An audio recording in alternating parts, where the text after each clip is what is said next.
Recentemente, por acordo que atender com situação fastidiosa com apresentar riba nos beaches, tanto tocante turista no cruzeiro e também criminalidade. E assunto aqui tem atenção de mandatário concernir fora de basta tempo acaba, pero simplesmente não tem um regulamento para essa situação. Agora chega a hora para implementar uma assim chamada beach policy para por solucionar o problema. Para por regulamentar tudo isso aqui, a turma, mais ou menos 2 anos e meio, 3 anos,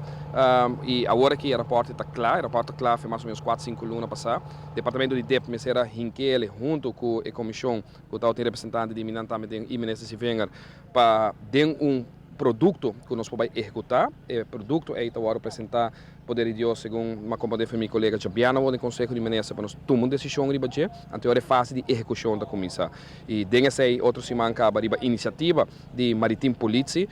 que quer ter uma reunião semana aqui acaba, mas pedem para nós posponer para outra semana a base de decisão que nós temos que tomar Jabiana no Conselho de Ministros, para junto com toda instância, Kustwacht, DEP, Directie Scheepvaart, KPA MES, strandpolitie, toerhende, nós possa preciso que a linha que tem em cada manejo aqui, beach policy, para começar agora a preparação de documentação de turcos, porque nada não está reglado, hoje não é de precário, hotel não está reglado aqui, que não pode que palavra não está pagando, para nada de área caminha com a palavra que está situada no momento, etc, etc, que bem tudo isso tem que vai o reglar, me está calculando isso vai tomar 4, 5 lunas, então para agora é execução começar. Diferente departamento está pone man junto para chegar a uma solução, pero está espera de banda de hotel que por conta com não colaboração também. Beach nanang tawar usa maioritariamente do de hotel nang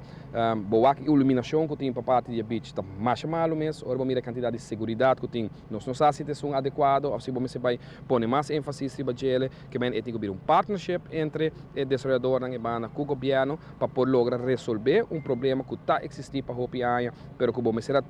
tomar também de uma forma ordenada para poder resolver, para sobreviver aqui também facilmente, onde o ato pode bedrijf, onde a operação de hotel de sábado também corta, onde você tem minutado de permisso, mas vai permitir-me gewoonte, também a lei também,